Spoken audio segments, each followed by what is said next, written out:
So, Bruce, if elected, what kind of ideas do you have around food security? Food security is a passion of mine. Ali, you remember a few years back when we started the Inner City Aboriginal Society, we had a whole discussion with homeless and chronically poor Aboriginal people in downtown Victoria. And the interest around food was amazing. That was kind of my birthing into the Indigenous food sovereignty movement. With words like from Rose Henry, yourself, and so forth. So Indigenous food sovereignty is a real passion to me. So I might take longer than I usually do. In addition to the history, I've gotten a new kind of perspective on food, what goes into it, and so forth. Because over a year I've been fighting cancer, and it's almost over. But one of the things that I noticed when I was in the BC Cancer Clinic was that we have people from all nationalities, from all ethnic groups, that have been in North America for a while and have started to consume market food, like from Safeways, Loblaws, or whatever. And they're all getting cancer. When I was young, we never heard of that before. It was pretty much those of us in North America who ate processed food and so forth, right? So that really turned my attention back to the need for food. From a perspective of a student, like I said, even if you have $800, $900 a month, rent eats most of that up, and then utilities. And food is very expensive as well, especially the kind of foods that you need.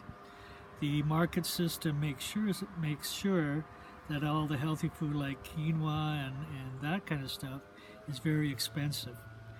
And as a result, most students and most people in poverty will make choices for macaroni or Kraft dinner or something like that, noodles, because it's cheaper, but it's not nutritious. And nutrition has a direct relationship to cognitive processes, to learning, to feeling good and confident that you can write your paper or pass an exam. Even to concentrate, you need good nutrition. So there's a real problem in terms of accessibility to good food for students. And one of the things that I've already started, and I probably will do with or without getting elected, is I've been talking to friends of mine from the Sustainable Agricultural Department or school or whatever it's called, both in Richmond and Langley campuses. And we're going to be starting with this little ground here. And Ali, if you pan over to this side, this, believe it or not, it will be our compost pile. It used to be a compost pile, but it's been left alone for a couple of years. And if you pan over here, eventually we want to get rid of all of this grass and try to make effective use of the lawn to grow food for 2 of us downstairs and 3 of us upstairs. And so so I basically want to get my own experience in learning how to do this friggin' stuff, right?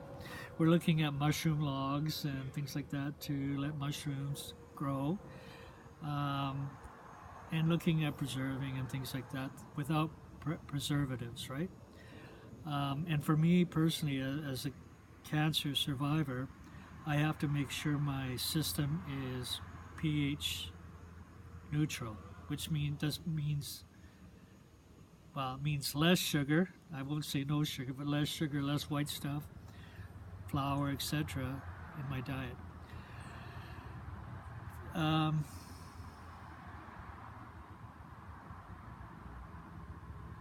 I lost my thought, so let's just end it there.